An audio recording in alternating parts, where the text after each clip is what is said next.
네, 안녕하세요. 반갑습니다. 이승우 소장입니다. 자, 취지 무색해진 일기 신도시법, 민원성 누더기법 될 듯, 이런 기사가 나왔는데, 자, 제가 이거 관련된 영상을 2월 말인가요? 3월 초쯤에 한번 영상을 올려드렸었습니다. 그래서 그때 우려했던 것이 지금 정확하게 나타나는 모습인데, 자, 그런데 개인적으로는 전 어떻게 보느냐, 500% 상향이 불가능하냐, 반드시 불가능하지는 않습니다. 가능은 하지만 확률적으로는 좀 떨어진다라고 보는 거예요. 간단하게 제가 직관적으로 느끼는 거는 1기 신도시가 30년 됐기 때문에 500% 준다 그러면은 다른 도시에 있는 이제 30년 연화된 것들도 과연 우리도 이 정도들 많이 올려줘요라고 얘기하지 않을까라는 겁니다. 그게 좀 명분이 없잖아요. 네, 그렇기 때문에 얘네만 어떤 주게 되면은 형평성 차원에서 혜택을 다른 데서 너도 나도 달라 그러게 되면은 거기에 대해서 과연 대안이 있는가 싶은 거예요. 함부로 500%를 줬다가는 좀 전체적인 도시계획이 좀 엉망이 될 수도 있다는 차원에서 이렇게 쉽게 용적률을 올려줄 수 있을 것 같지는 않습니다. 네, 그게 실제로 나타나 버렸습니다. 안타깝게도.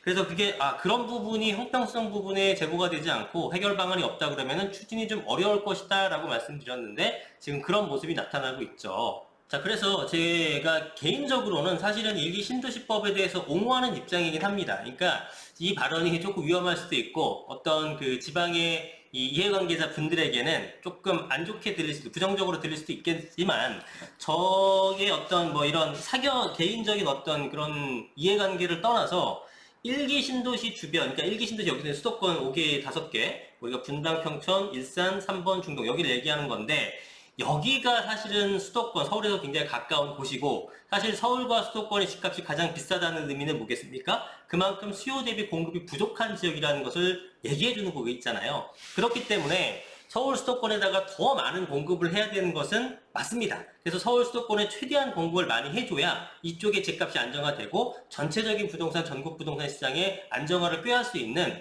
어떤 전제가 되는 거예요. 그래서 그런 어떤 지방이 불만에도 불구하고 사실은 제가 정책을 짜더라도 서울이나 수도권 쪽에 집중적인 공급을 해줘야 되는 것이 맞기는 합니다. 그러나 이거는 정책적으로 맞다는 거지 모든 국민들한테 이해를 얻은 건 아니잖아요. 제가 예를 들어서 지방의 어떤 그 90년대 초반에 지어진 아파트를 갖고 있다. 근데 저쪽에 수도권 쪽에서는 지금 특별법 500% 주고 우리는 그냥 250% 300% 하라 그러면 저 같아도 불만을 갖게 되고 우리도 해달라고 당연히 요청하겠죠.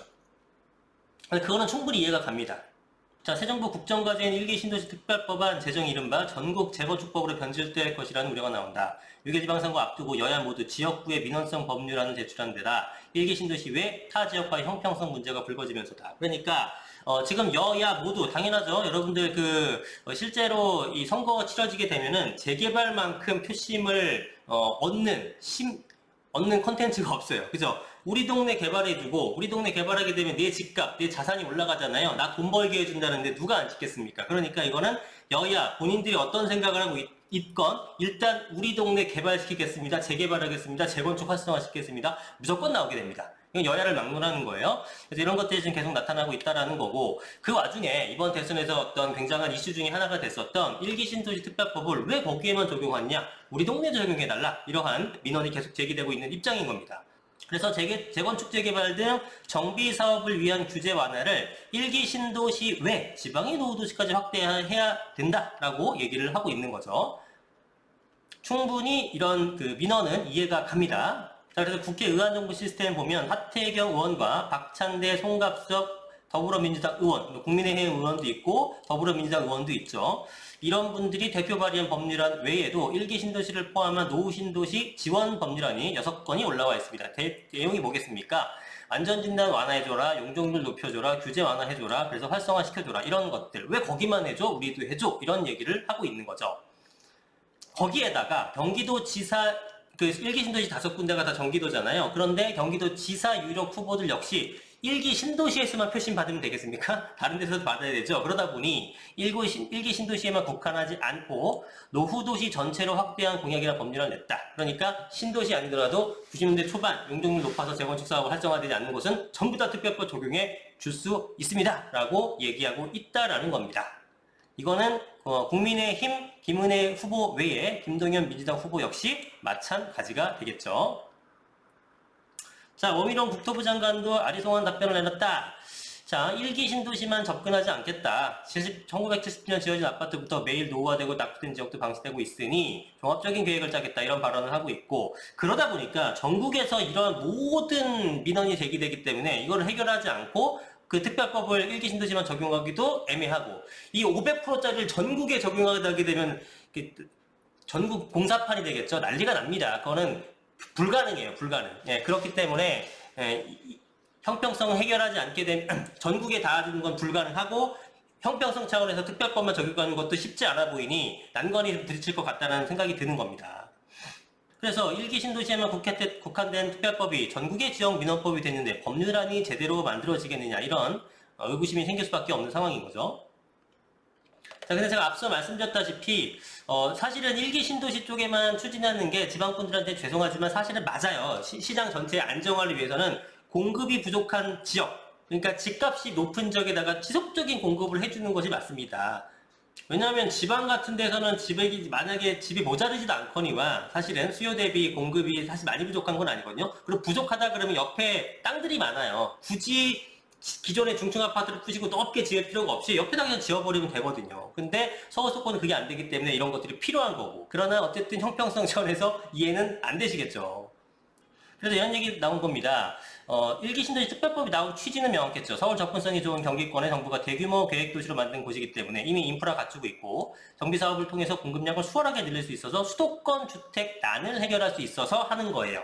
근데 지방은 사실은 주택난이라는 게 별로 없거든요. 그렇기 때문에 사실은 이걸 적용해줄 필요는 없으나 그들을 설득하지 않으면은 이런 어떤 민원의 제기가 된다는 거고, 1기 신도시를 보게 되면은 일산, 중동, 평촌, 삼본, 분당 쪽에 있는데 이 서울하고의 접근성이 굉장히 가깝죠. 직선거리를 보통 20km 내외밖에 되지 않기 때문에 서울에 출퇴근하는 분들이 상당히 많이 찾는 곳이 1기 신도시라서 이쪽에 용적률을 높여줘서 공급을 많이 해주게 된다 그러면 서울 집값에, 서울의 이제 수요자들을 분산시키는 효과와 시장 안정화 효과가 분명히 있습니다. 그래서 필요해요. 그런데 그들에게 어떤 설득을 하지 않는다 그러면은 추진 과정에서 굉장히 어려움이 있을 것 같다는 생각은 여전히 듭니다. 자, 그럼에도 불구하고 국힘당의 이준석 대표가 군포나 상본 방문해서 1기 신도시 특별법을 조속하게 처리하겠다라고 하게 되면서 많은 분들이 이제 찾아다니면서 우리 1기 신도시 특별법 잘 할 테니까 걱정 마시라고 얘기는 하고 있는데, 이렇게 이제 말씀하시는 것과 실제로 추진이 잘 되는 것과의 괴리는 좀 있기 때문에 좀 더 지금 이러한 문제들, 형평성 문제를 어떻게 해결할 것인지, 그리고 형평성 해결한다면 그 이후에도 높게 지었을 때의 교통 흐름이라든가 학교 부족 문제 등등 인프라 부족 문제를 어떻게 해결할 것이라든가 이러한 구체적인 내용들을 빨리 논의해서 국민들한테 이해시키는 게 우선이라고 봅니다. 그렇지 않다 그러면은 이렇게 계속 특별 하겠다라고는 하는데 현실성 없는 공약만 계속 내거는 것이 아닌가라는 판단이 들죠. 그래서 아무쪼록 분명히 서울 수도권 쪽에는 공급이 많이 필요한 것이기 때문에 전 용적률을 높여서라도 공급을 최대한 많이 해야 된다는 입장입니다. 그것이 집값을 잡을 수 있는 유일한 방안이라고 생각을 하고 있기 때문에 해야 돼요. 그런데 해야 되는 것과 별개로 형평성의 문제는, 형평성의 민원 제기는 지방에서 분명히 있을 것이라고 생각이 들었고, 이거가 실제로 불거졌는데 어떻게 해결할지에 대한 논의를, 그거에 대한 구체적인 방안을 지금부터 잘 생각을 해서 잘 해결되었으면 좋겠다는 생각이 듭니다. 오늘 영상 여기까지 하겠습니다. 구독과 좋아요 많이 눌러주세요. 더 좋은 영상으로 찾아뵙겠습니다. 감사합니다.